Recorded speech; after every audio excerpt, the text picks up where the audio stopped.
Good night, everybody. Hello. Welcome to Comix Asylum Live with Jay and Steve, and we have got a bevy of guests this evening. Good night, everybody. I guess from the top, we'll go with Jerome. Say hey. Hey.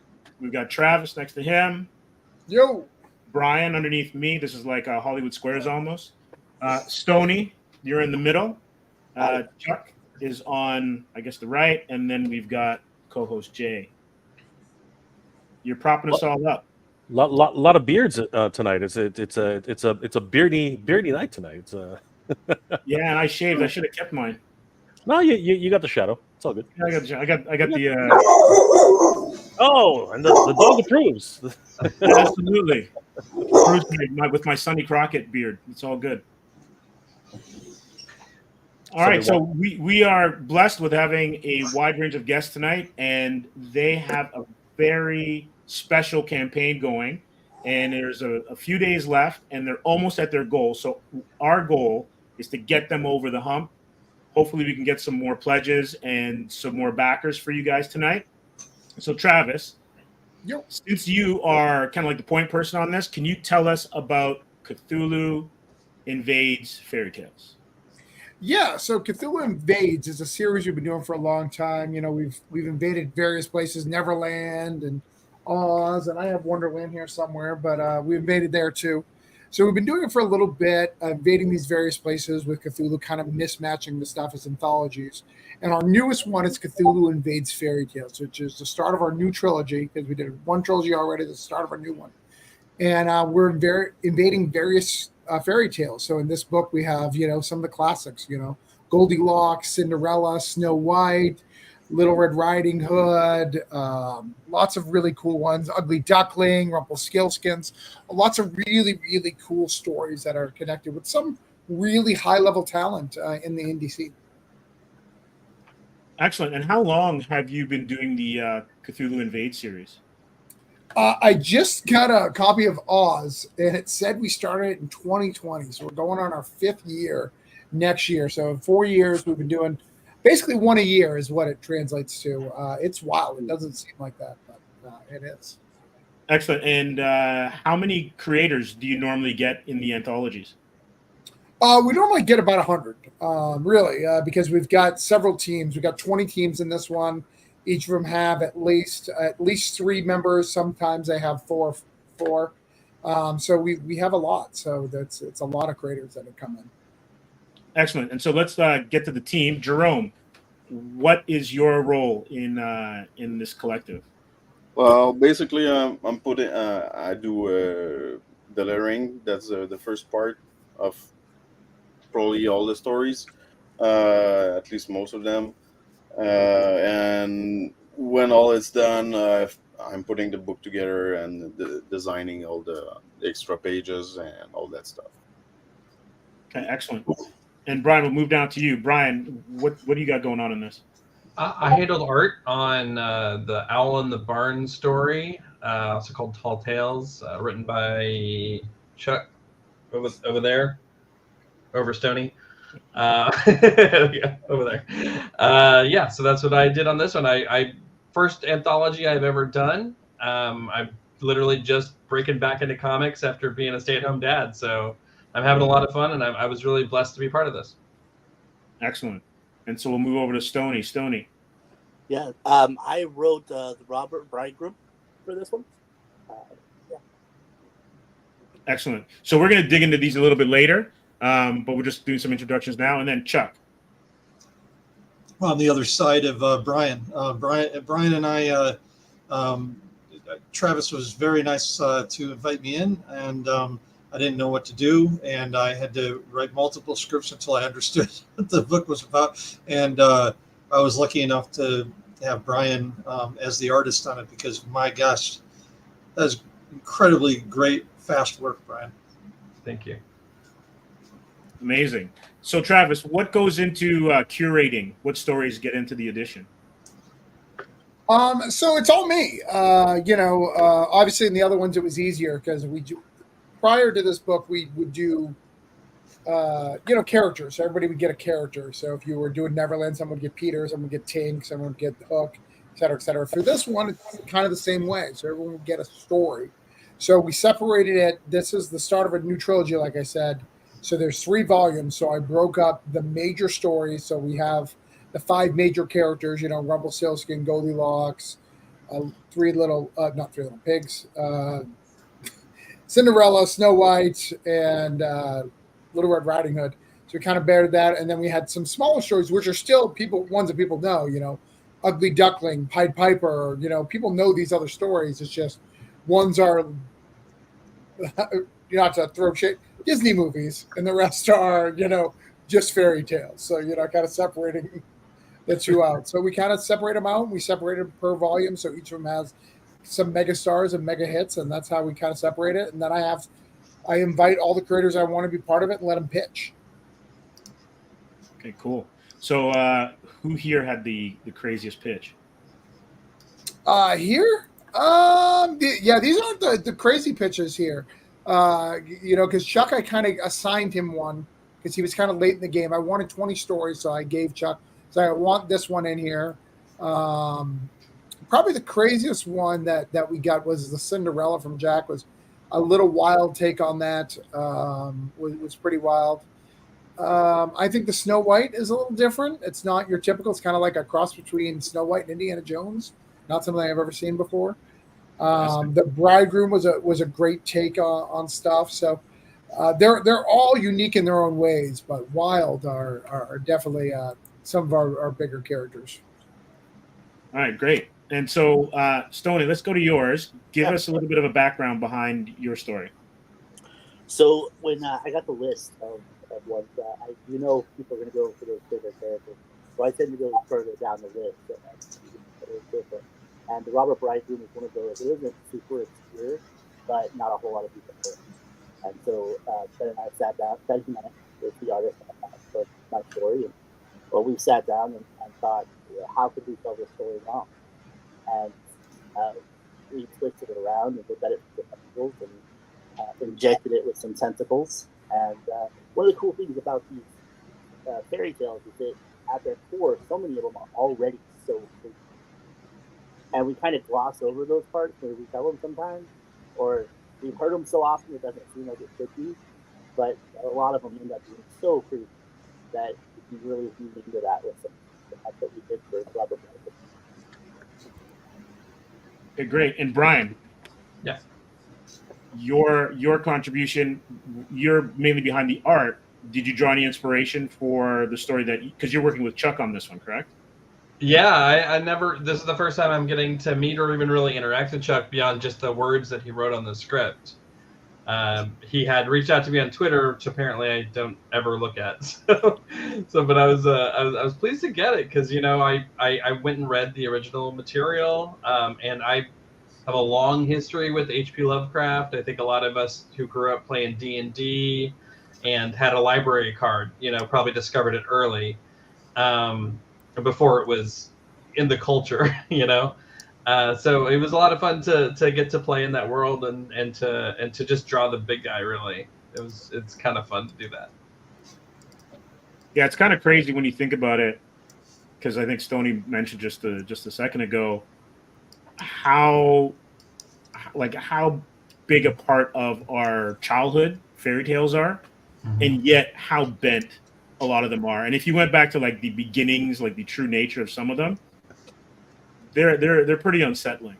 But they stick with us, through the generations. And so, was there anything that you wanted to add in terms of drawing the big guy that was a little bit of your own spin on it?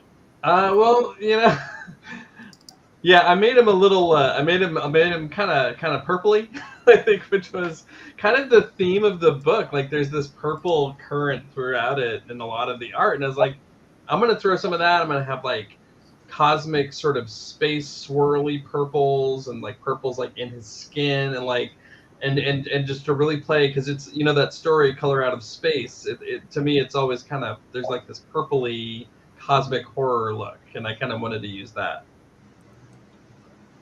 Right. And Jay, do you want to throw up some of the imagery?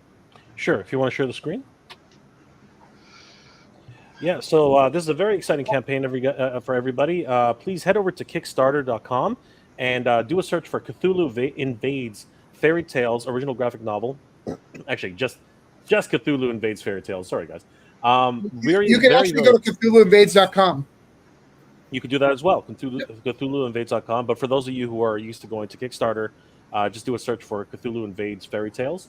And of course, guys, very exciting. They are very, very close to their goal. $19,921,000 pledged of $23,000 goal. They have 385 backers. Holy crap, that is incredible. Thank you to everybody who's backed this project. Only 16 days to go, guys. We can definitely make it. It's just a bit more of a push. They only need just shy of $4,000 to reach their final goal. But of course, that's not enough. We definitely have additional stretch goals and rewards that we would like to hit. So, guys, definitely check this out. Of course, we do have Cthulhu tempting. It appears like Snow White there, but there are a whole bunch of rewards. And let's take a look at some of this artwork, guys. If you could walk us through a little bit of this. Some of this is this from every a little bit from every story, or is this? Yeah, so they're pages or panels from each story that I put together for a little graphic. We have 2 of them on there, but yeah, there's a couple. We got Snow White to the left. That's Brian's story in the middle with the barn and the fire. This is Tortoise and the Hare to the right. We have what's the name of that? I keep thinking of the real name, not the one that you see. That is a Lion and the Mouse, so a lot of people may know that one. Right there in the corner. Let's see what else we've got. Yeah, that's all the same story, just different panels. That is Fisherman and his wife at the bottom there. If you've ever heard that tale, it's the wife finds a magic fish, keeps making for wishes, and it gets crazier and crazier. So you get some cool stuff there. You got a deep one. And that is Spider and the Fly. So a lot of people, talk about that one. You know it. You just don't know that you know it. That's Snake Leaf. Snake Leaf 3, which I did not know. 3 Snake Leaves, I'm sorry, which I did not know at all, but he knew it. And to the right, it's Ugly Duckling. I don't think you've ever seen an Ugly Duckling like that. And she don't look that ugly to me. I think it's Ugly Elfling. Is that Ugly Elfling is our version, yes. That's right. So a lot of great. Here's some cover art for a few of these ones. This one is which one is this one? So that's cover A. That's our main cover. That's done by Carl Moline. If you don't know, he's was very active in Buffy. He created the character called Frey. That's what he's most known for. But he's also done Avengers Arena. He did Superboy. He did a old cross-gen book, Route 66. So if you've ever checked out any of those things, that's him. He's a great artist. And then there are 3 dynamic covers to choose from. Is that correct? Correct. Yeah. The second cover is by P. Collins, and that is a mirror breaking with all of the different chapters in it, which is pretty cool. So it's got all of them in there. So it's got a panel from each of them. And then the final cover is Cthulhu, and looks like that's a hardcover. That's actually not the final. That's actually just for our graphic. But if you look on I don't know if you have it somewhere, our hardcover from the page, it's dynamic. Let's scroll down just a little bit past that one. And how do you say his name, Jerome? Jake Dion. Yeah, that's Pete Collins' cover. And that's my Jake. Yeah, this is the final of that. So that was just a sample. Look at that. Yeah, it looked like a sketch. And this one looks so much more. Yeah, it was a sketch. I would have paid the same price for the sketch. The sketch was so good. Absolutely. It looked really good. I mean, like here, it's just a bit of a thumbnail, but when you really get into it, they're like these. I would have paid for it. I'll take all my money, please. So, if I may ask a question, is it sort of like a Crypt Keeper's Tale, where the Crypt Keeper is just telling stories of each of these chapters, or no, not at all. Involved? They're all this. So in the first one, we had a storyline through with poems and all sorts of cool stuff. This one, it's really like a straight anthology. So you're going to get story after story after story, like a grim fairy tale. We may give you we haven't quite decided yet, but we're thinking about having a little bit of description of what the fairy tale was. before it, but that's it. We'll go into each of them. Yeah, and that's the other page. So you got Puss in Boots there. That's Cinderella in the middle. That's a graphic that we created. That's actually just an image for our preview that we created. Little Red Riding Hood's over there to the left. That is Billy Goat Gruff to the right, believe it or not, with that big giant Cthulhu. That's why you see the goat in the corner. That's The Boy Who Cried Wolf. And then you got Goldilocks in the upper left. And a lot of diverse art styles, which is great. Yeah, absolutely. Yeah. So why don't we go through these? And I think we mentioned it earlier, but if everyone could just chime in, who was involved in the Glass Talon? So that one in particular is Jack Holder. Let me read his whole team here. I got it on there. His Bees Studios, and he's used by Amanda Dufries, who is an amazing inker, has done variant covers for all the major labels, and Dante Miller did the colors. Excellent. And then, of course, we do have Snow White and the Old God. Yeah, so that's the very talented Clay Adams. He's done books with Scout and with a whole bunch of different people. Art by Mike Bayer and colors by Gabe Consters. And then there is Little Red Priestess. Yeah, Little Red Priestess. That's Neander Fox Schaefer and Marco Roblin. Marco Rublin, sorry. As Steve mentioned earlier, and of course all you guys know, this is incredible, diverse artwork. I mean, it's like each story has a different take and different style. This one is The King of Miskatonic Castle. Yeah, this one's mine. So this is Rumpelstiltskin. So I'll tell you a little bit about the story since it's mine. So this one is about, the typical Rumpelstiltskin story, but what makes it unique is because we're dealing with public domain, there's a monster. There's a frost monster that's kind of like a Yeti that I use as my monster in this story, but we can't name him because the name is not public domain because the name came from a different author that's not H.P. Lovecraft, which I think is super interesting. Really ties in with Rumpelstiltskin. And my art is done by Chris Mad and Shayna Mad, their father and daughter. Interesting. Cool. Very cool. And then we have Goldilocks and the Three Scares. Yeah, so that's my wife's story. That's done by the very talented Ignacio Del Miglo. I think is how you say his last name. Is that right, Stoney? I think that's right. Sounds right to me. Yeah, my wife's doing that. It's such a fun story. It's so good. A lot of fun. His cartoony art style is just so fitting for the story. Wonderful. Then we have Baron and Arkino's Web. Yeah, so that's based on the Spider and the Fly, and that's Brett Hurliano, who is known for his Dust Bunny Mafia, where he does like a cartoony book, and art by James Burton, who's been in all the books up till now. So yeah. Arachino's Web. Sorry, I apologize. Obviously, it's an arachnid. Wow, this looks really incredible. And then we have The Fisherman and His Wife, which is based on so that's by Ed Davis. And I actually just found out that I wrote the names wrong of who the art team is. So give me just a second, because since I'm live, I'd love to get it right. If you don't, bear with me for 2 seconds. Yes, the credits are Caesar Olveria is the artist of that story. And then we have, this is the one we talked about earlier, The Ugly Elfling. Ugly Elfling. So this is done by Tom Levine. Does any of you guys know that name who's not been on my shows before? So Steve so are you guys Spawn readers? Yes. Yeah. Okay. Yeah. So he wrote Spawn at the time that Eric Larson and Todd were doing Spawn. So of course nobody talked about the writer at that time because Eric Larson and Todd were involved, right? But he is the writer of that arc. I think it was probably plot by Todd and Eric, and then he wrote the script. But yeah, he is that. A very talented fella. Art by Peter Taylor and colors by Carla Aguilar. I think Chuck is trying to get back in. I didn't realize he'd left. There we go. Thanks for the heads up. It was just, I think it was a small drop off. It's okay. Okay. And then we have the Pants on Fire. Pants on Fire, yeah. The Boy Who Cried Wolf. This is Stan Kubiak, who is best known for The Rejected from Source Point, which was a huge book a couple of years ago. And art by the wonderful Braggs brothers. I love them. They're great talented. They've done tons of cover work and artwork for a whole bunch of books. Most recently, they did a Ric Flair cover for Ric Flair's story from Scout, which is pretty cool. Excellent. And then we have Cthulhu and the Mouse. Yeah, that's written by J. Michael Miller and the art by Mike Spinelli.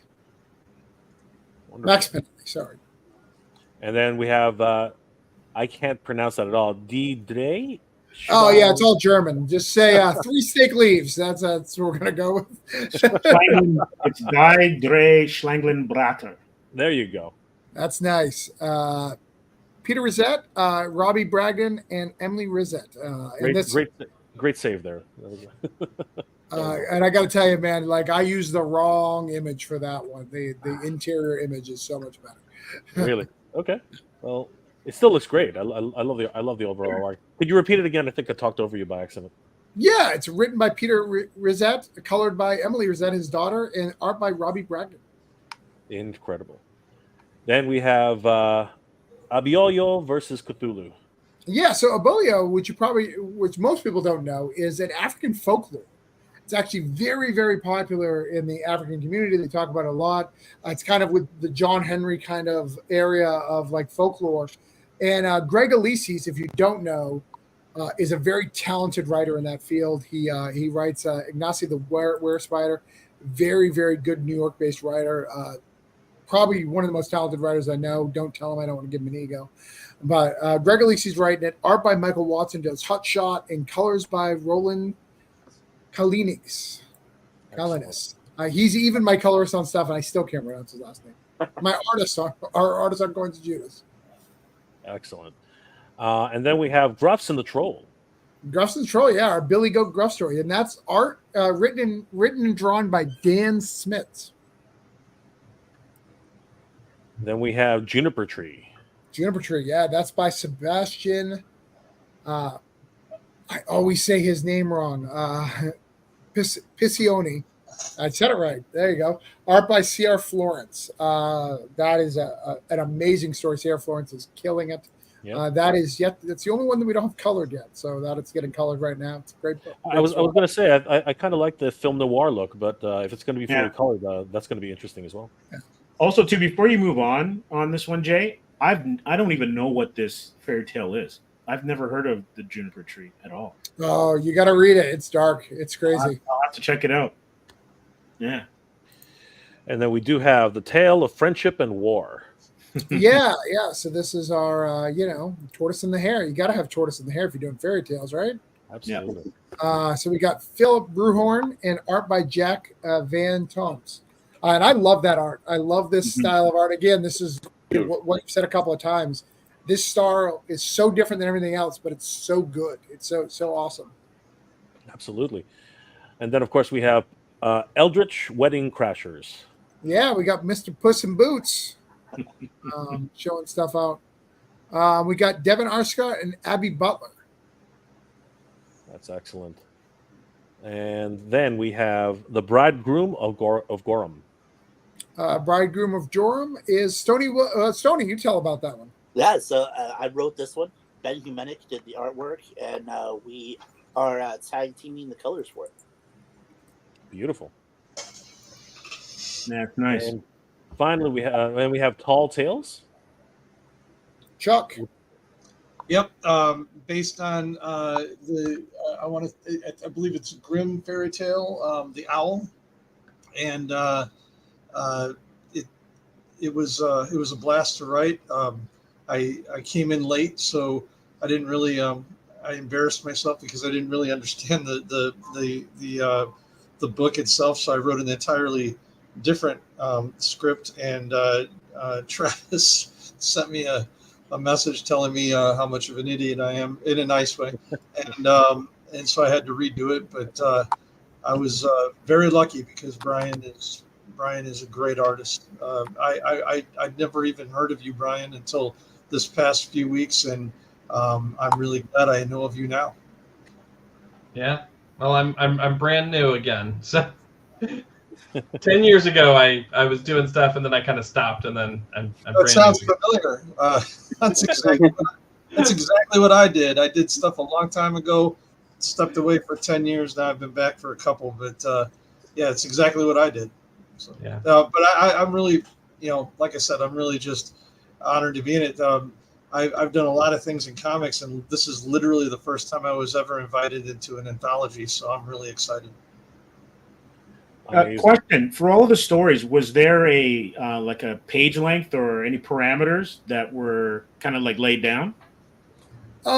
Yes and no. So there was a maximum and minimum for them, and it's based on the popularity of the character, right? So like Snow White, Cinderella, Goldilocks, Little Red Riding Hood got more than everybody else, and then it went down from there. But they could make it whatever length they want within the parameters.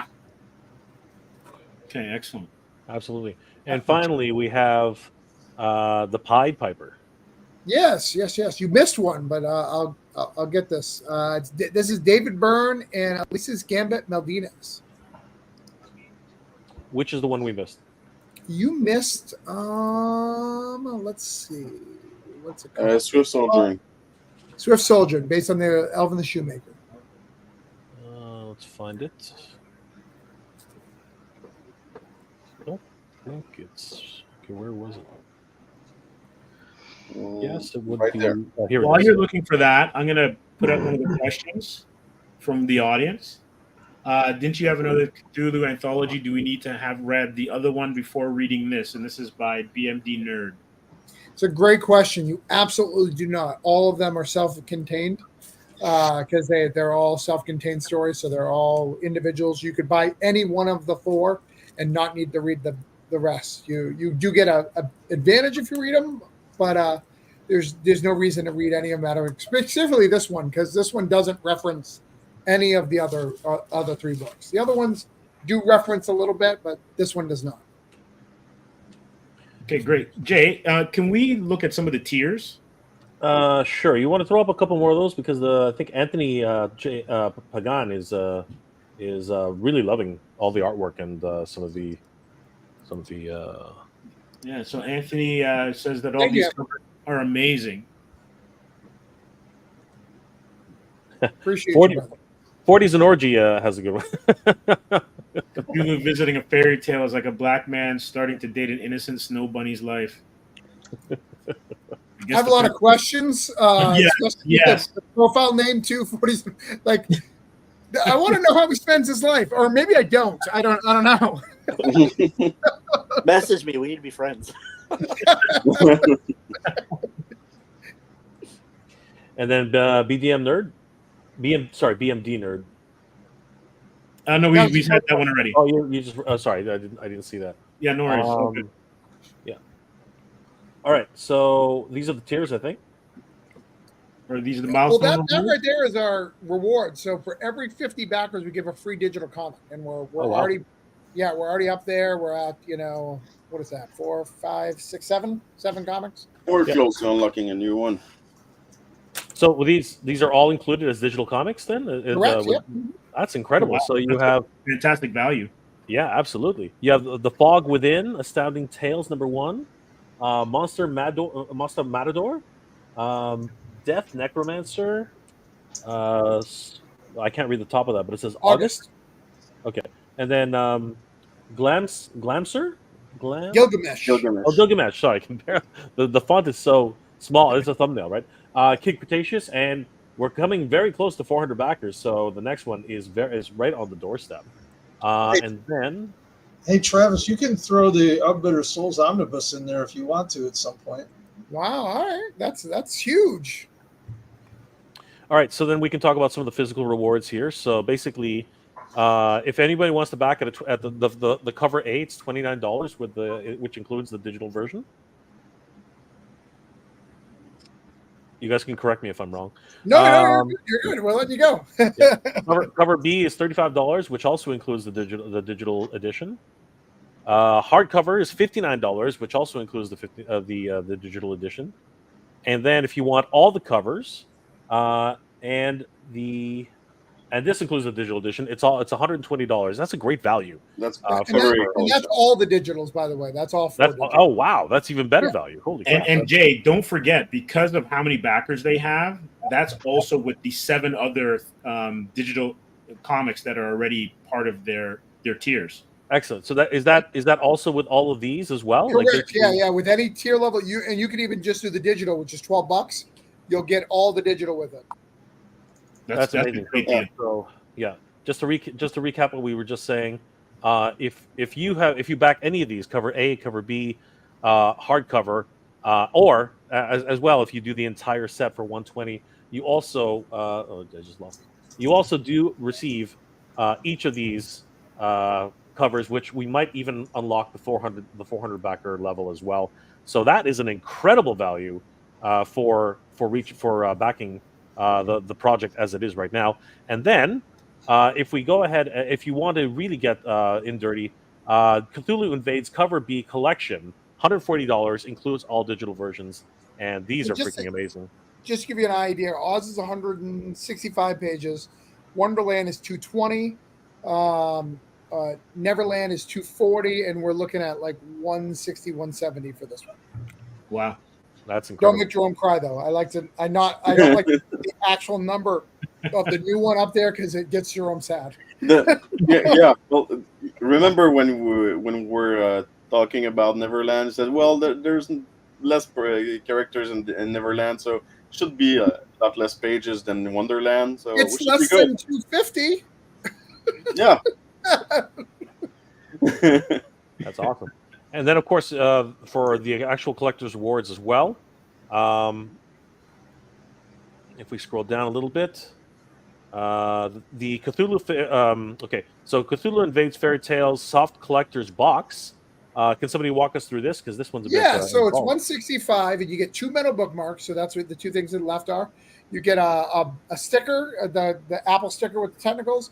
The right is a cover magnet. You get 2 prints, and then another sticker, a regular sticker. Yep. And it comes in this wonderful collector's box. Is that the? Yep. Yeah. That's beautiful. And cover B is soft cover. Yeah. And these two are the actual pinups, right? The ones in the back there. No, those are the books. No, they're books. Oh, those are the books. Okay. Sorry. So the books are also included. Excellent. Yeah. And that one's a $165. That's an amazing value for $165 for the soft collector's box. Do the digital editions come with this as well? Of course. Yep. Yes, Digital includes everything. Always. That is an incredible value. Oh my God, that's just ridiculous. You guys are giving this away. And then we at the $210 level, what do we get here? So basically, you get the other 2 bookmarks. So there's 4 bookmarks in the set. So you get all 4 of them. You get 2 cover magnets. So you get the hardcover magnet and the cover A magnet. You get 4 prints. So you get all the covers as prints. And then the sticker and the box and all that. So it's pretty good value, especially when you factor in. Cool. Yes, indeed. That is. You're basically just paying for the books and you get everything else free. That is just gorgeous. Oh my goodness. And of course, it does come with the cover as well. And then, if you really want to be a baller, $650 will get you the. That's Cthulhu a one Invades. of one. Oh, so this one's already. Is this already sold out then? No, it's not sold out yet, but it's so, only one. You get. So the difference is, scroll up. The original art, see on the right, the original art. So you get that from Carmeline, which is, by the way, his art costs you $600. So you're literally only paying $50. $50. Yeah, $50 for the. That's an amazing value there. That is incredible. That is absolutely incredible. That's incredible value. And of course, it's still up for grabs. So anybody who is interested, please definitely check this one out. By the way, the metal bookmarks, they're really metal. They're thick bookmarks. We usually sell them for $7. So you get 4 in the box. So. Wow. Yeah, here, if you go big for me for a second, I can show you. If you want to just isolate, no. Wait, hang on a second. Go back. Oh, I got to add him back. And how do I do this? Hover over his head, hover over his face, and then click on the 3 dots and say solo mode. Let's see solo mode. Go to Travis on the screen. There we go. See? Those look great. Those are amazing. Really cool. We've got a set. You can buy all these old ones on there too. But is there anything on the back? No, unfortunately not. They can't print on both sides. Yeah. Right. You can go full gambit with people on that. That's awesome. You absolutely could. I could also bring out the box if you want me to, real quick. Sure, why not? Let's take a look at the absolutely. box. Why not? Let's take a look at the box. Sure. There's so much in your Kickstarter in terms of what your backers can get. it's almost like it's like a smorgasbord. Like it's just so much stuff. If you want, we can go through the add-on section. Oh yeah, that is Absolutely, crazy. absolutely. We'll do the add-on section. Let me know when you're ready, Travis. Yeah. Just had to put it together. Yeah. It's ready. Is it the new one? No. Well, it's the Neverland one. The Neverland? Oh, yeah, I haven't seen that one yet. Neverland's all there, and then again, we'll just put books in, right? Just like this. It'll fit in Oh, nice. that's beautiful. Put in some stuff. Look right on top. Put in, nice pins and magnets. Yep. All sorts of stuff. Anthony's excited. Anthony's excited. Anthony is very excited. Yeah, so the metal bookmarks, the whole thing is really good. This is our biggest campaign of the year for Orange Cone, so we pull out all the stops. Okay, and we can go through the add-ons if you guys like. Sure. So you can pick up the metal bookmarks for $7 each, as you guys mentioned, and the full set for $25. And those are just samples. Jerome makes them better. I normally have him do it before the campaign, but I was lazy. Excellent. And then what are these? The Cthulhu Invades trilogy? Yeah, those are just the books. If you want to get the old one, I just kind of put together a graphic for it. So those are the cover A's, so you can buy each individually book. All right, so this is more of the continuation of the whole series now. Yep. I'm guessing. So it's a little bit of a mix. It's like Brothers Grimm. It's like the H.P. Lovecraft, and of course other wonderful tales from popular culture as well, which is just incredible. And then we have 3 dynamic covers to choose from. But what's wrong with the last one? It sold out. So that one's sold out. Yeah. So for Oz, you can get either of those 2 covers. Those are ones you can get, and then same thing for each one. It will have the hardcover and the soft. And Jerome, look. Yeah. Hold on. He hasn't seen it in a long time. Look. All right, let's solo. A hardcover Oz. Woohoo! They've been out of stock for like 2 years, so we finally got Oz's back in stock, so we can send out Oz's to people. Jerome can get some when he asks for comps, and they can come to Canada, and we can sell a couple. Excellent. That's great. Now, is the one that's sold out? That one is. Those are just the covers, right? Correct. That are sold out. Okay. All right. So yeah, so you can still get the book. You just can't get the cover. All right. And then there are these the cover Bs? Is that what these are? These are covers for Wonderland. So that one Wonderland. was Oz. This is Wonderland. So this is the Wonderland covers. Okay. And then we also have the Neverland, and these are the covers for them. Yep. They look great. Holy crap. And then we that have... one has Cullen Bunn. Maybe you guys have heard of him. He's done some cool stuff. Yeah. Yep. Gorgeous. And then we do have the original trilogy add-on menu, so you can get your metal bookmarks. Yeah, again, that's more what they look like when Jerome does it, not what I put together. Okay, so these were the books, right? $7 each, or $35 for the complete set. 3 dynamic book covers to choose from once again. So yeah, it's all stuff, but the prices. Yeah. These extra copies are $35 for soft covers or $50 for the hard covers. All right, Travis, talk about the limited edition covers and what's special about those ones. Those ones were painted. What's that? Yeah, they're painted. So what's cool about the hardcovers? So they're all painted on. You're gonna have to make me big again. Let's see if I can show you. So if you look, you see right here. Yeah, that's words.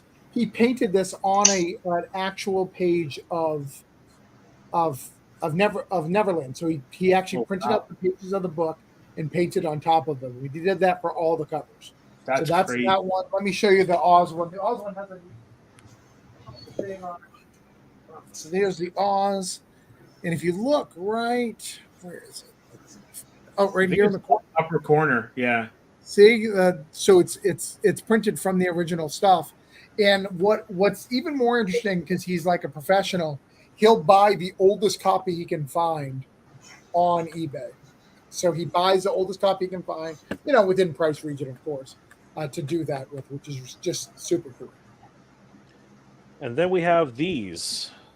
Yeah. So What can you tell us about these? our last campaign, we did a villains 3-pack. So they're red metal bookmarks, and they're the villains. So we've got Hook, we've got the Queen of Hearts, and we've got the Green Witch, Wicked Witch of the West.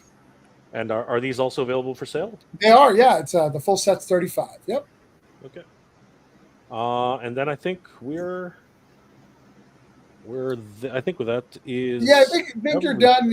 At the bottom, we have the typical orange cone. So if you're your first time with orange cone, we do have our books at the bottom. So just keep going down to the very, very bottom. There you go.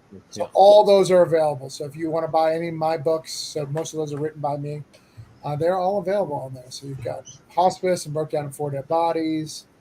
There's some Cthulhu in there because they use the same stuff. But Expired, Voodoo Nations, these are all the books I'm known for. You can buy all of them on the campaign, and we sell them in sets, so you can catch right up. No, that's great. Excellent. And these are, of course, a la carte. You can have them for $30. Expired 1 and 2 is $15. Coins of Judas is $15 for each copy. No, it's all together. So it's 1 and 2. Oh, it's all together. Okay, so that's even better. So 1 and 2 is $15. Granite Slate 1 through 3 is $30. No Contest is $15 for the pair. Pup Van Winkle sing-along comic, Cottage Cheese, $10 each. Cthulhu Invades previews, $10 each. Holiday Spirits Christmas in July, also $10 each. I love these covers because obviously they remind me of the Crypt Keeper and then those ones. That's a lot of fun. That's comic. Jerome's baby. He does all that. So that is so great. And then of course we do have the Cthulhu Invades, which we mentioned earlier, and Holiday Spirits volumes 1 through 3, $25 each. The covers may vary. This is awesome. I love this one in the middle. It reminds me of Wizards. But that's the guy who actually did the hardcover as well. He's the same artist who brought him back. Nice. He just kills it. I mean, look Beautiful at stuff. that guy. If you're not buying covers from him, I don't know what's wrong with you. That's awesome. No, true. Now, does he have any original art that he has painted based on your stuff? Not on any of our stuff. Okay. Awesome. But- so, guys, Well, he worked he doesn't have original art. He works digitally only. So Okay. that's excellent. So, guys, definitely check out Cthulhu Invades Fairy Tales. They are now 19,912. So, actually, I think it went up a little bit, if I'm not mistaken. So, 385 backers, 15 days to go. Let's get them up to 23,000, guys. It's only a few days away, and of course, if they get the extra, are there any stretch goals at this time, guys, or is it just? We'll always have stretch goals. So the first one will be commentary, where we'll do audio commentary of everything, and then everything beyond that will be really just making those covers better. Whether it be gloss foil, things like that, to just make them pop. And if you check the comment section, everyone who's in the chat, I think Jerome has added a link to the Kickstarter. yeah. So everybody can head over there and support this project, guys. These guys are working really hard, and they are so close to the goal for this particular project. And it's not like they're not with this. They've actually had multiple successful projects from Kickstarter. So we had, where are we here? Oh, that's not it. Yeah, where'd it go? Yeah, so we did Broke Down and 4 Dead Bodies in 2018. We did the second issue in 2019.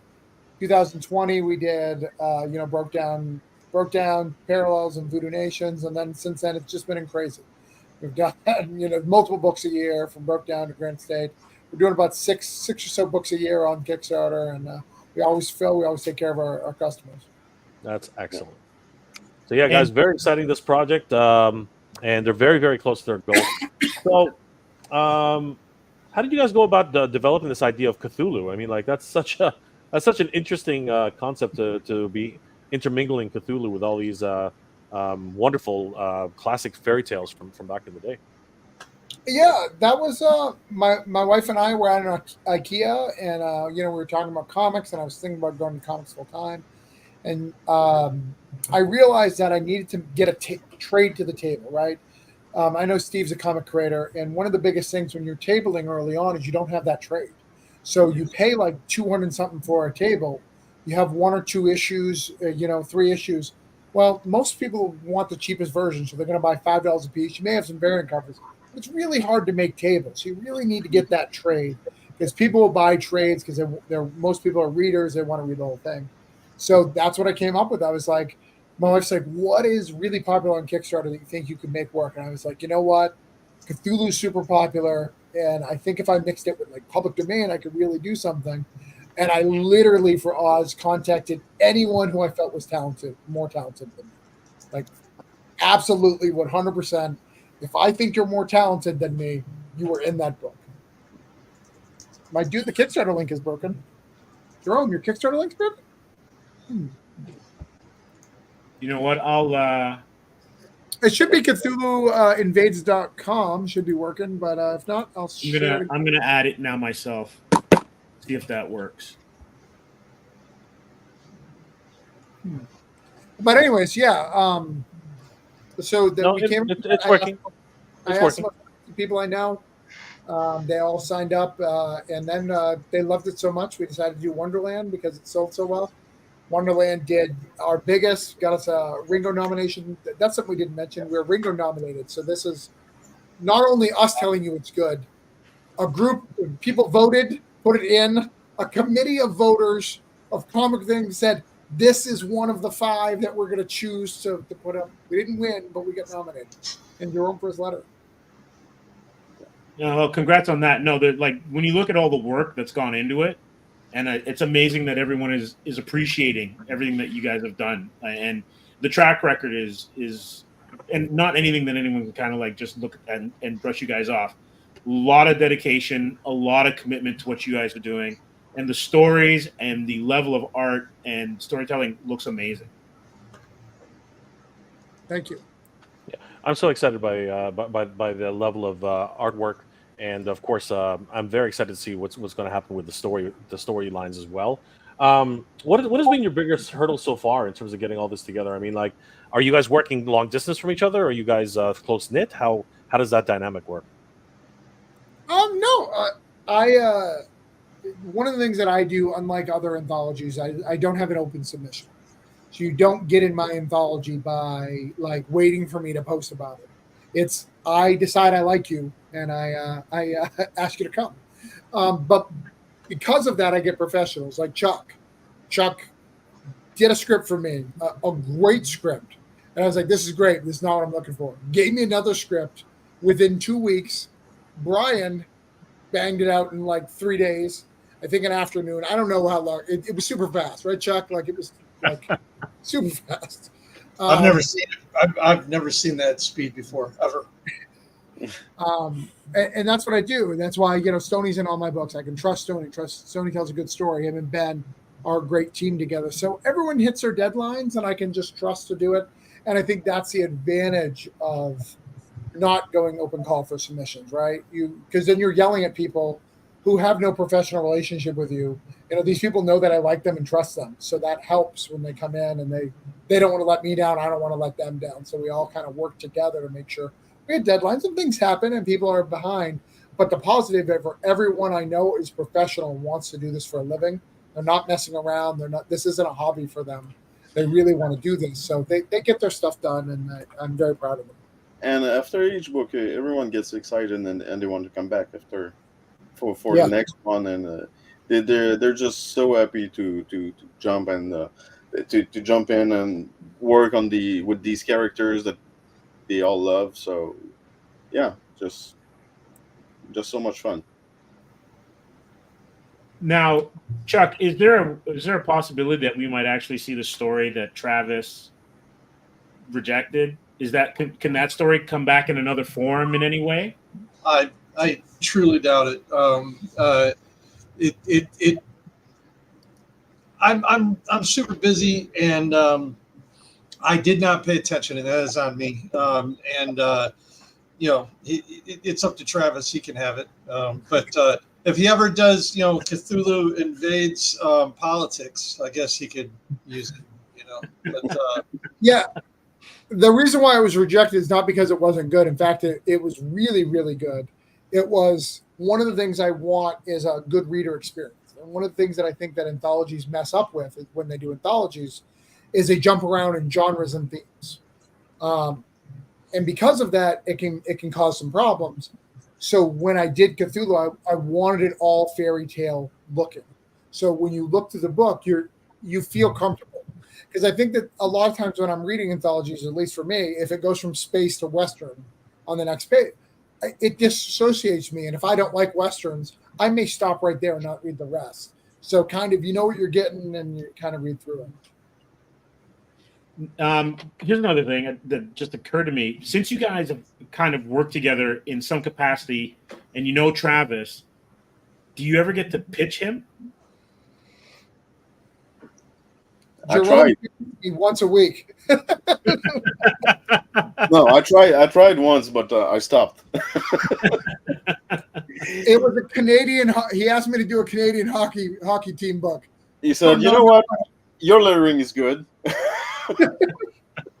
I hired him as a colorist. It hasn't worked. He hasn't colored a lot for me. I think we were a bunch of alpha dogs, so we kind of pitch each other, or pitch ourselves, and do our own projects. But these anthologies are fun to jump in with other friends, you know. Yeah. Right. And outside of obviously the ones that you're working on, are there any of are you guys aware of the other stories as well? Have you had a chance to see them yet, or? I got to look at a lot of the art. I got to do some additional artwork for the book outside of the story I did. So I went through it all and I just looked at it all and it was great. I mean, really beautiful stuff. You know, I was like, okay, I'm going to have to bring my level up for whatever additional stuff I do, you know? Yeah, so there's a Facebook group that we're all in together, and we update, and sometimes people will share the artists they go through, and it's a really cool thing to get to see this as it's built up, and we get to see what each other is doing, and like you said, you go, oh, I've got to, you know, bring my A game, and everybody else is doing this level, I have to do this level too. Yeah. Did we lose a couple of people? I don't know if we actually, or are we all still here? No, we're still here. We just moved around. Okay. Just make We're sure. all here. I thought I was like I thought I could have sworn I was down. I was at the bottom. Anyway, Steve, if you want to, I don't think we highlighted this. We actually have T-shirts. Travis is wearing one. So. I'm wearing a Marvel T-shirt. I'm not wearing a Cthulhu T-shirt. Yeah. So if anybody's interested, there are actually T-shirts as well. Cthulhu Invades T-shirts, $35 each. Size small, medium, large, extra large, and XS and extra large. These are great. Is that the type of shirt that we can expect, though, Travis? Is the yeah. It's a high quality shirt. You want to stand up? Well, this is a Marvel shirt, so this is not. Oh, okay. It's a Marvel shirt. Sorry. Yes, they're very high quality shirts. They are done. I'm not sure if I'm going to use them now, but they were done by Sticker Mule because Sticker Mule is making really good quality shirts, and I can send them out. They've recently decided to burn the internet. I'm not quite sure how I feel about that. A lot of controversy. Around that, actually. Yeah, and I don't care how political you are. It's just really weird and aggressive, like whatever's happening over there, and I don't like it. It's kind of icky. I think there are actually a couple of you guys are also branched into your own Kickstarters as well. If I'm correct. Absolutely. I think we got posts and panels. Pots and panels. Pots and panels. Sorry about that. Yeah. Yeah. Actually, Travis is a big help to me on that. But Pots and Panels is going to launch in October. It's a comic cookbook anthology, and we each creator will be bringing a recipe to the book and a little short story about why they love the recipe, but also they are food themed stories, and we've got about 84 creators. It's going to be 50 stories. It'll be 400 pages. We've got some pretty amazing people like Ron Mars, Tim Seeley, Stephen Grant, Phil Hester, Andy Kuhn, Steve Niles. We've got some pretty heavy hitters on it. Travis Gibbs in it. Tony Isabella, that's cool too. Wow. It's just it's really cool. We're getting a lot of people together, and we're doing food themed stories with a cookbook connected to it. And I'm going to start doing an anthology once a year. But we got Mark Resnick, the drummer from. I'm dating myself, but I love his band, the Toadies. Anybody remember the Toadies? Yeah, I know the Toadies, of course. I'm from Texas, man. Hell yeah. And so, just all around a great project. There's a picture. There's Hillary Barda. Anybody who knows their comics history knows Hillary. He's fantastic. It's kind of a collection of some of my favorite indie comic book creators and some of my oldest comic book friends. Jerome's in there too. What's that? Jerome's in there too. Jerome's in it. Yes. And as of probably tomorrow, Brian will be in it. How these things happen, I guess. Yeah. So we'll see how that goes. But yeah, it's a fun book, and we got a lot of people working together, and we've got some great stories. Steve Niles' story is sick. It's very sick. Travis's story, he was just talking about. It's funny. He was just talking about jumping from a space or sci-fi to the western. Travis's is a western. Well, I can do it in your book. I just can't do it in mine. But our book is food themed, so I don't care what genre it is.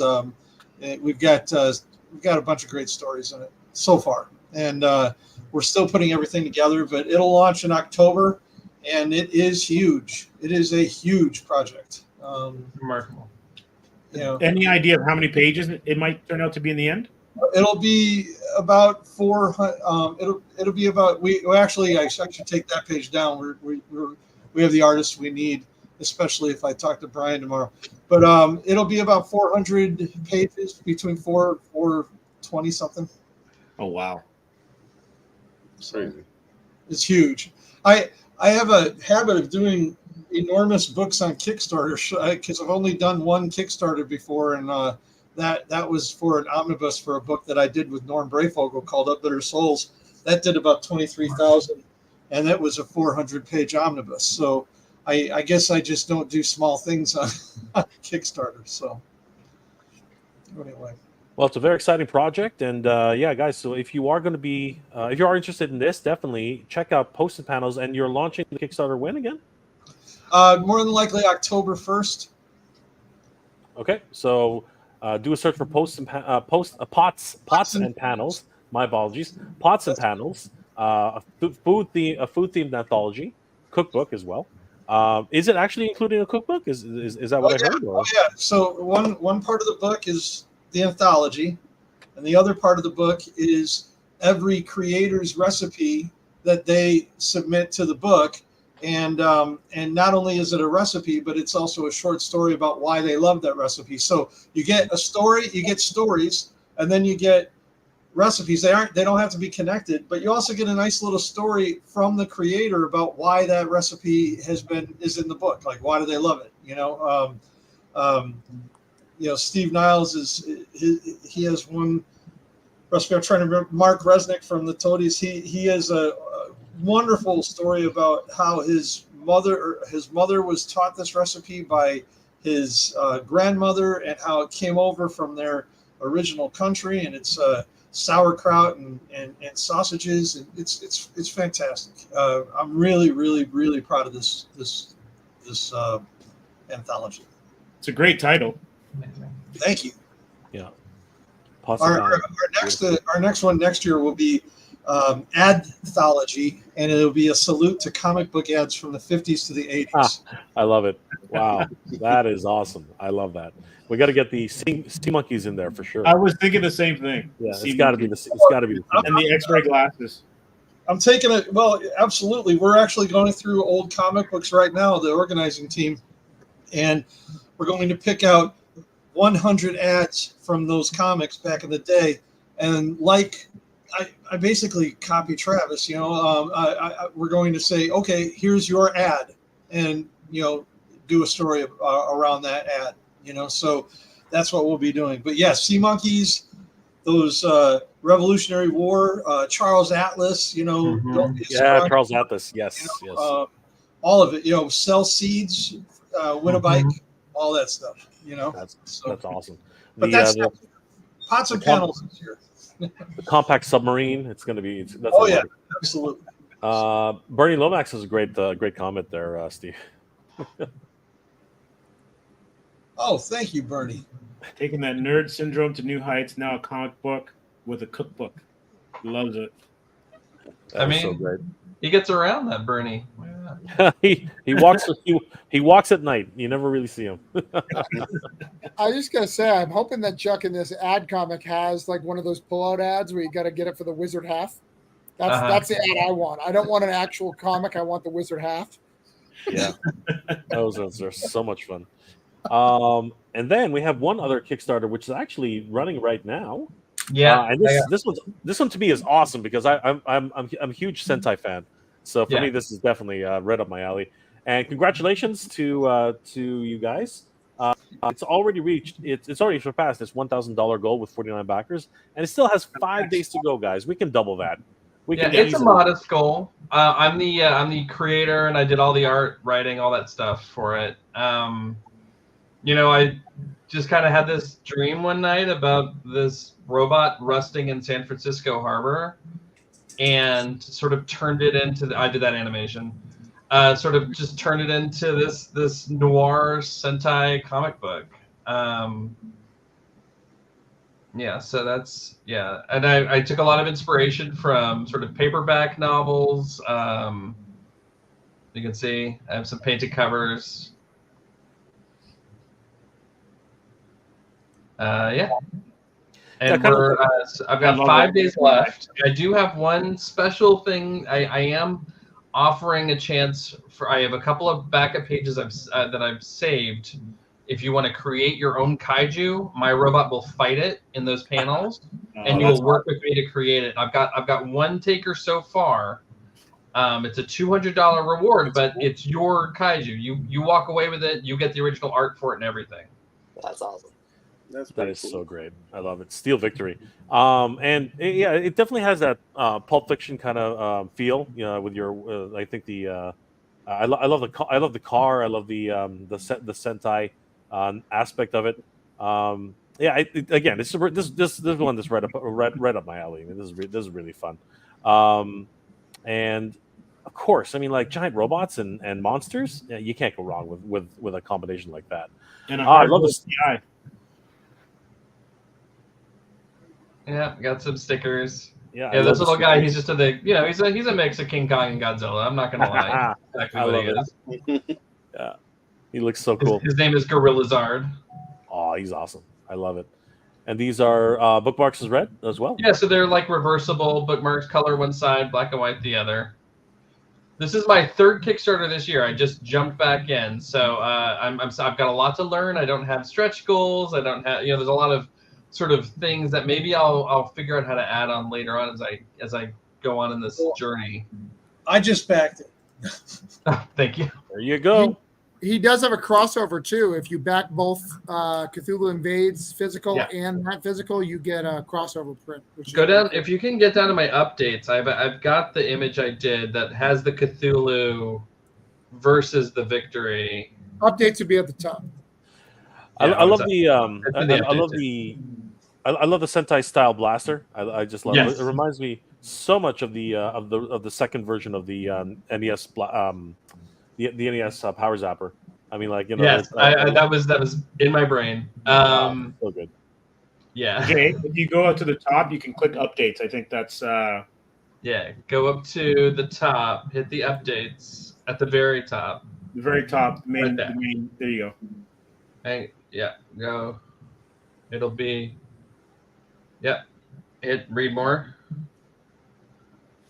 And there's so I did a little giveaway print. If you do Cthulhu and Steel Victory, we got 5 days left. As long as you get the print version of mine, because I do need to ship it to you, I'll send you this print as well. It's gorgeous. And how big is the print, Brian? is a four by 4x6. Travis? What are you talking? 4x6. Yeah, I mean it could be anything, any size you want, but 4x6. As long as it fits within the general frame of a comic, I don't want to fold or roll it up, so Right. it'll be a good size. 4x6, 5x7. Yeah. Very cool. This one is definitely right up my alley. I love the whole concept. It's a great idea, and of course, guys, they have just increased to 1,069, 50 backers now. 5 days to go. Backers. You gain and you lose these backers as you go. So sometimes you're over and sometimes you're under, and it's a really interesting thing. I'm just learning a lot about Kickstarter. Absolutely. You want to feel comfortable. So, 100%. because I want to give people what they want. You've got 50 people that want something. You want to make sure that you are comfortable, that you can make these orders and ship them out and do all these things. 100%. Guys, please help please help back both of these projects. Steel Victory #1, and of course, as we mentioned earlier, Cthulhu Invades Fairy Tales. 15 days to go for this one. 5 days to go. Oh, I just saw it. Whoa! The numbers went up. We're at 386. We're at 86, and it went to 19,924. Thank you, guys. Really appreciate that. So if we can keep these going, let's get these guys up to their $23,000 goal, and of course get them up well past that. Let's get some more stretch goals involved as well. Huge thanks to our guests tonight. This has been Kickstarter is never an easy thing. It's always a funny thing, and it is interesting. You do have to sort of get a little bit extra just to make sure, because as we mentioned earlier, you can backers come and go as like the wind, right? So you have to make sure that you get a little bit extra. So guys, please do help support these projects. These are labors of love by wonderful creators who work so hard to bring these projects to life, and anything we can do to help them out is really appreciated. So thank you guys for and thank whoever it was that just backed it now. Thank you. You're awesome. That's amazing. Absolutely.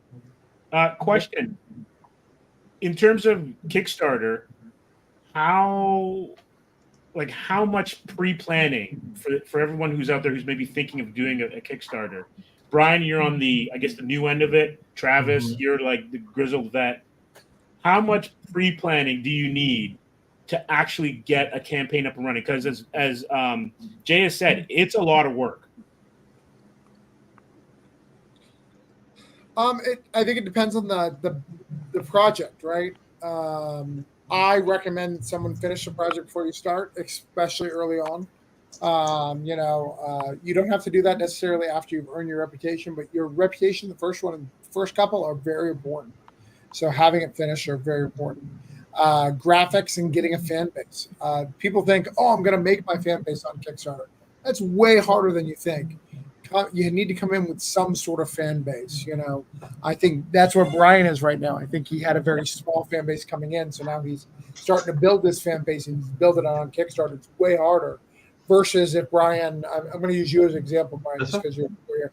If Brian was in all the groups and building relationships with people for the last year and then came on, it would have been a different story. So he's built that relationship, built that trust. People want him to succeed. So now he's on Kickstarter, finding people to be those people versus bringing them with you. So I always recommend, at least 6 months of prep time of doing it if you can. And obviously that's less and less as you become tough. Like only people who know what we're launching is Jerome and I. And Jerome normally only knows like a week before you guys.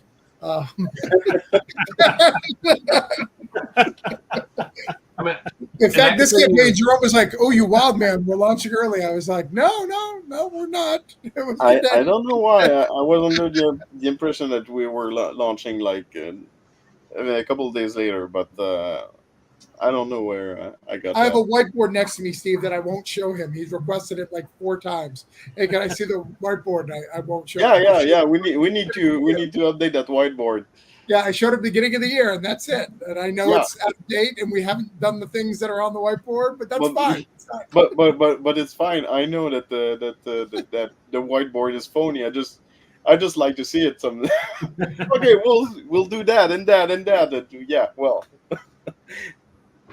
it just I'll tell you the only encouragement, the only kind of tips I got before I just jumped into it was to have your comic done, was to make a good video, really, and to just go for it. And I am learning, as Travis said, that you really do need to foster this kind of community. But I don't think I would have been able to do that if I didn't have a project already out there.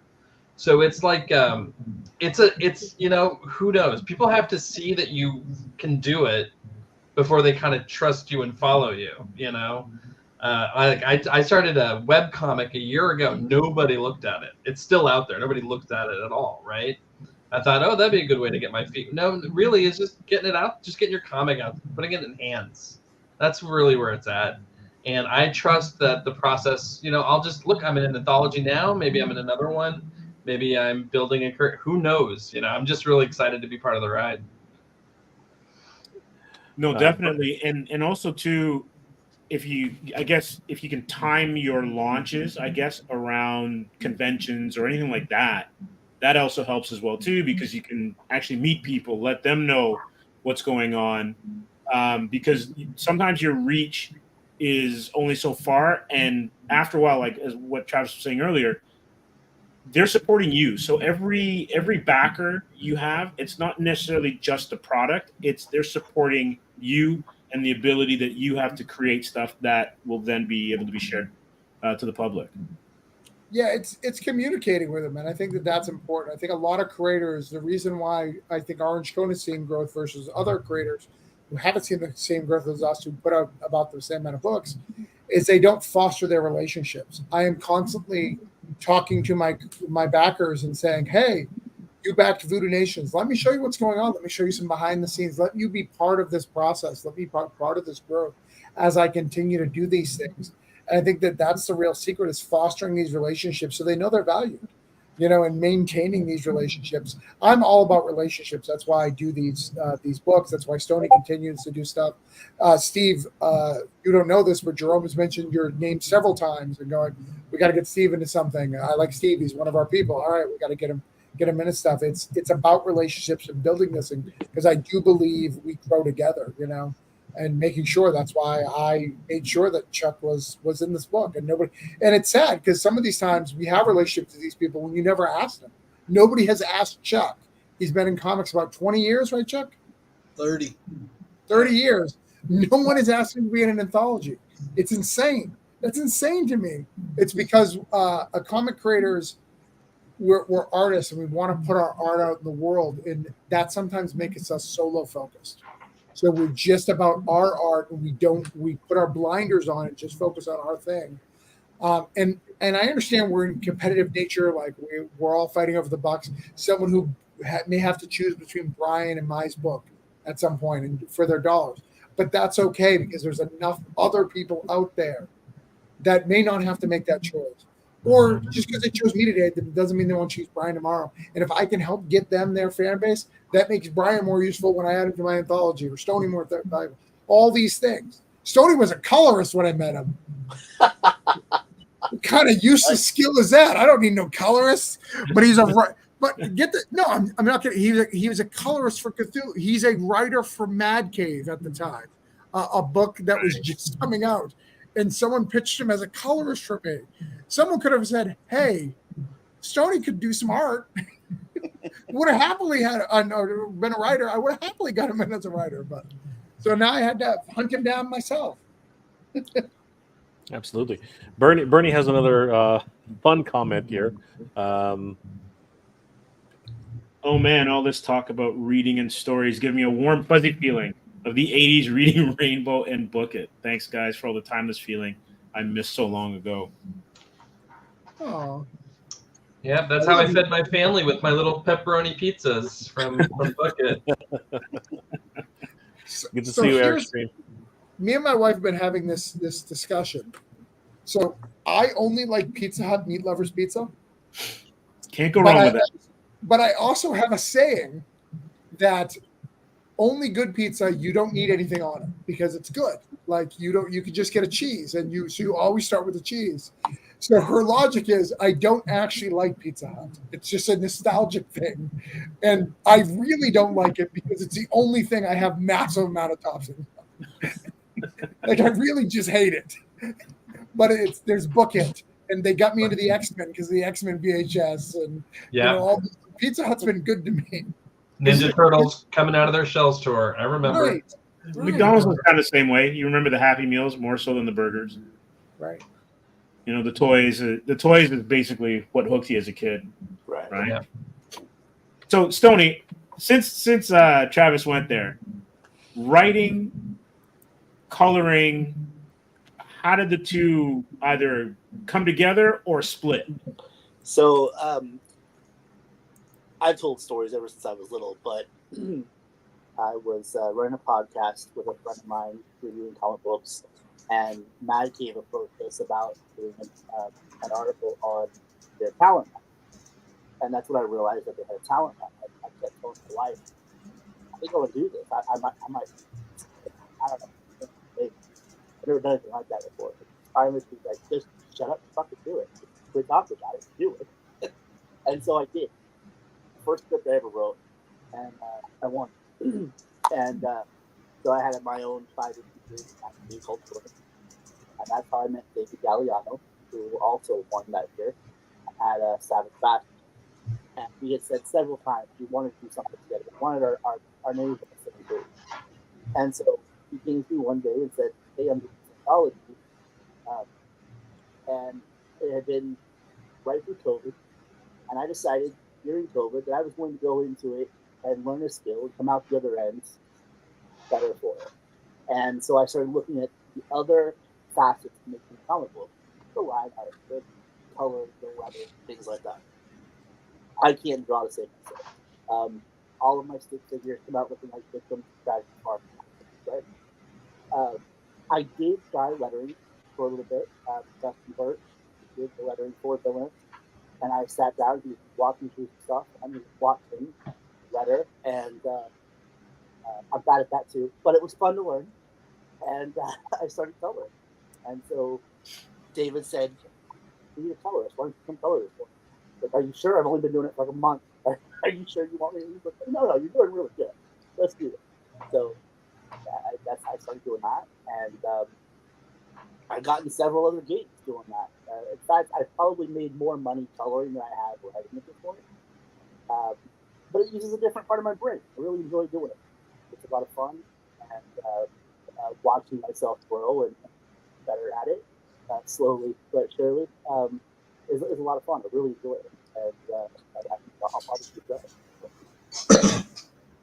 Sweet. And Jerome, since you're lettering everybody's, do you change your approach based on the story and the artwork to how you letter?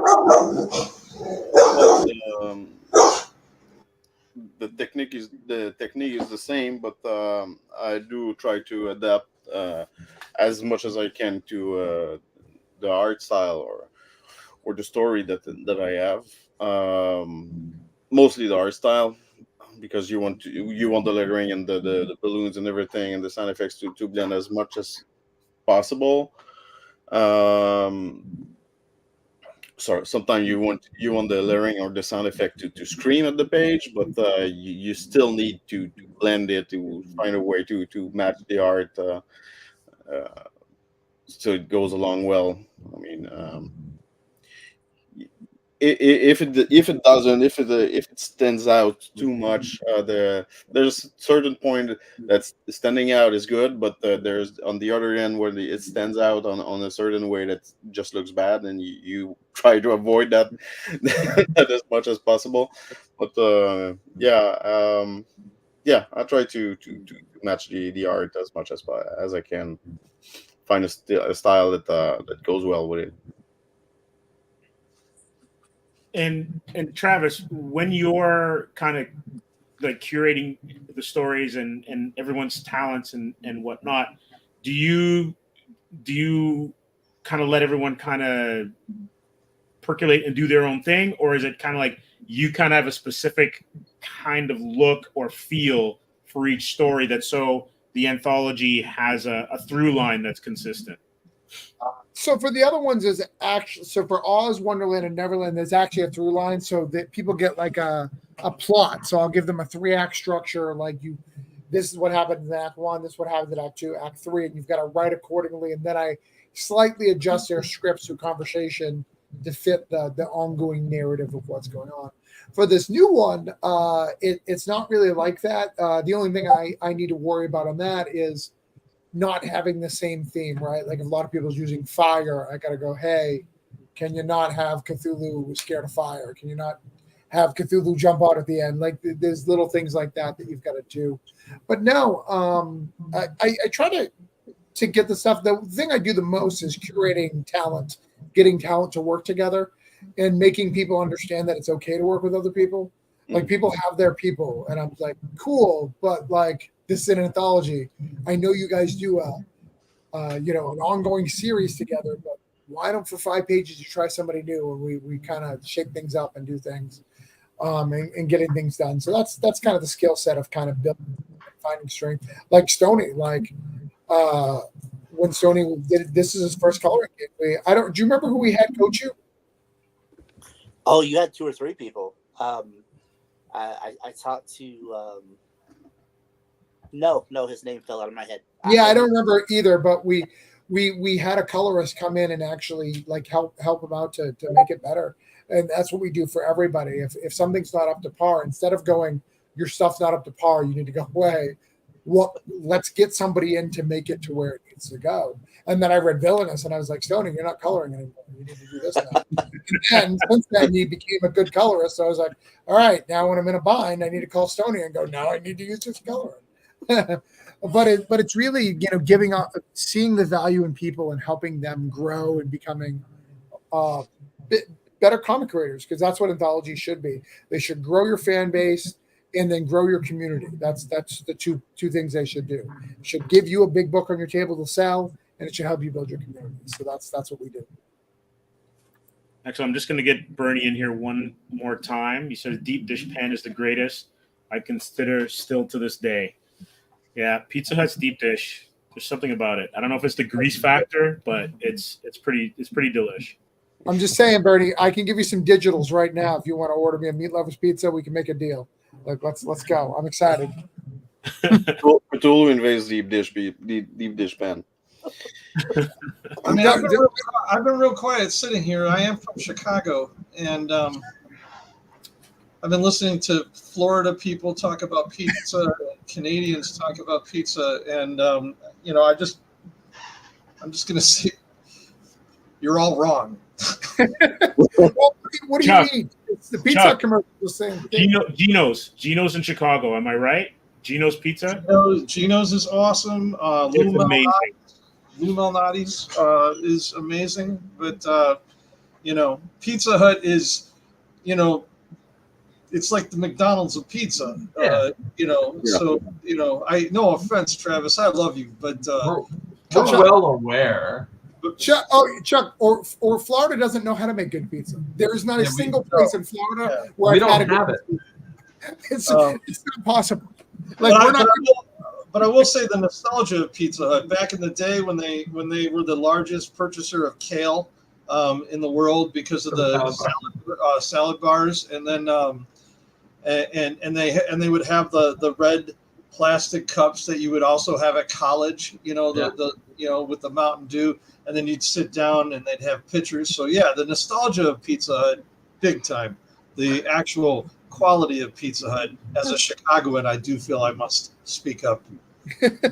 Because here I am from Oklahoma. As long as you have ranch dressing for it, it's all pizza. Like, they're running ads, Chuck, about Pizza Hut's running ads about Chicago right now, saying that you guys don't actually like deep dish pizza. I almost said something else. Deep dish pizza. You guys like thin pizza. That's what I hear. Like thin tavern style pizza. I love all pizza. Pizza is like sex. When pizza is hot, it is really, really good. And when pizza is cold, it is really, really good. So if you're looking for, I've heard that if anybody's looking for a good pizza in Florida, St. Petersburg has apparently a great pizza. It's called Barstool Pizza, the Violet Stone. So basically, if anybody's in the Petersburg area, you got to check out the Violet Stone in St. Petersburg, Florida. So apparently, that's one of the better ones. So I don't know, Travis, if that makes any sense, but that's one place in one entire state. Here's the thing: like, there's a whole bunch of people in Florida who say that our water sucks. It's not possible to make good pizza. It has nothing. Like, we just have shitty. You literally go north and you're fine. It's just we have shitty pizza. He's lying to you, MJR. I'm sorry. I don't want to be this guy. He's just lying. Well, you know what? If maybe somebody in St. Petersburg can actually tell us if that's true or not. We'll see what happens. Again, YouTubers don't know anything. To respect, they'd be from St. Petersburg and they wouldn't be able to tell you because they don't know. Right. Well, I'm just messing with you. I love pizza, so I watched this guy from Barstool Portnoy. Dave Portnoy. Dave Portnoy, and he actually went there. He actually went to this place, and apparently the guys are actually from Philadelphia. So that's actually the thing. They're Philadelphians in Florida cooking pizza. But Travis is right. How's that for five stages of separation? I mean, like, it's all over. Yeah, but if they don't import that water in, we have this. Yeah, they have their own filtration system. Yeah, we have this bagel place that has its own water filtration system. It's called Brooklyn Water Bagel, and the idea is that it's the Brooklyn water. They actually import the water from Brooklyn to make their bagels. But again, no one's going to know until somebody actually goes to St. Petersburg, Florida, and actually takes a bite, right? So one bite, everybody knows the rules. That's that's what he says. So, yeah, guys, it's been a great evening catching up with you guys, and wow, what an amazing project for all you guys. Congratulations on it. We still need to hit $23,000, guys. So don't. There's still time. I think we have what was it, 16 days left or something like that. Hold 15 days left. Yeah, I'm gonna. I swear it just changed over. I don't know what happened, but it changed to 15. Yeah, it literally just changed over. Steve, you want to just pop that up really quick? Yeah, so guys, don't forget 19,924, 386 backers. It literally just went up by one backer. Thank you guys for that. 15 days to go. Let's get these guys up to 23,000. They're now very, very close to only $3,000 away from their goal. And of course, we also have another wonderful project, Steel Victory. So this one's a lot of fun too. I'm a big fan of this. 5 days to go. They're at $1,069 of a $1,000 goal, and we need more money on this because you just never know, as we mentioned earlier, up, down, left, right. I mean, like, fickle. Backers are fickle, and sometimes you never know. Something goes a little haywire, and all of a sudden, you need an extra backer just to make sure you get over the hump. So, guys, please check these two projects out. We have links in the chat. For you guys to check out, and of course, every little bit counts, and we really do appreciate it. I think Bernie has one, and so does the Space Between. I would love to see a story of the Say crew that made the book and get sucked into their own comic book and meet their creators, progress through the pages. And have you ever played the 1995 Comic Zone from Sega Genesis? I have. I haven't. But didn't Donnie Cates do a really cool book called Crossover like a year or two ago where they kind of met their creations? Yeah, go check that out. I love that book. And whoever sent Bernie Lomax, you should check that book out. It's really good. So, Travis, I saw your comment. It was burned. Actually, if you watch the review, the actual pizza was burned, and he actually made them cook it again. And if you watch the review, it's actually an interesting. That whole take on it was so interesting because he was confused when he first took the first bite. He's like, something's wrong here, but something's also right here. And I think that this is wrong. This is burned, right? So he actually goes back. Was the top burned or was the crust burned, Jay? Was it the crust or was it the toppings? No, the bottom was completely burned, like Yeah. 100%, like So charred to then hell. that proves Travis's point. It's the Yeah. toppings. It's Possibly. all with the toppings. Absolutely. And the thing is that he's like, when you watch the review, he literally says something's wrong here because I want to give them a good review, but I can't because the bottom is completely burned.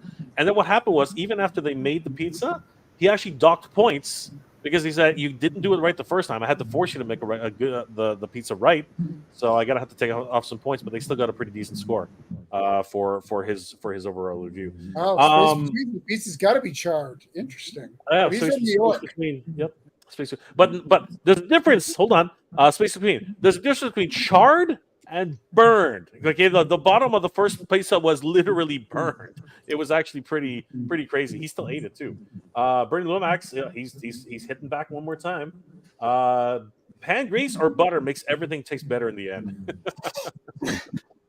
We all love I that. don't know who this Bernie guy is, but he's smart. He's smart. Every Bernie I know is smart. I like them all. Every Bernie. Absolutely.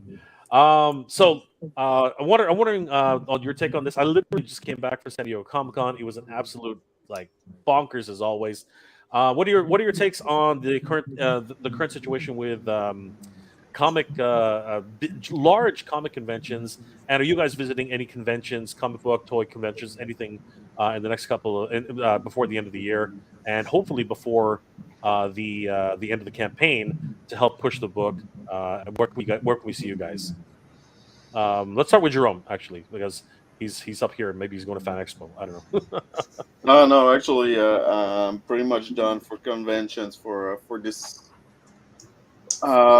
year. Maybe I may have one in December in Montreal. There's a smaller edition of the Montreal Comic Con. Yeah. So I may do this one, but other than that, that would be the last one for me. Were you at Montreal Comic Con this? Yeah. So you're not going to go Ottawa Comic Con or any of the other ones? Just No. I only did the Montreal Comic Con. Okay. Maybe next year. I'm not sure. We'll see. Awesome, Stoney. Yeah, I don't have anything lined up as far as conventions go. Being way out in Oklahoma, it's few and far between out there. We can do some little shows every now and again, but nothing big. Okay. Chuck. Just doing some local small shows. Gonna walk around Fan Expo Chicago this weekend just because apparently I can't get a table. So, but I'm hoping to go to Big Apple Con this fall. It's a small show in Chicago, not the New York Comic Con. But next year, I have a lot coming out next year. I'm gonna have some pretty big announcements for a bunch of books, like a book called The Claims Adjuster, Christopher Kubrick, Nebraska, and Matilda Saved the World from fucking Nazis. A whole bunch of books, a whole bunch of series and pots and panels. So I'll have a lot to have a table for. But right now I just don't have that much. Awesome, Brian. I'm in Tampa Bay Comic Con next week. Nice.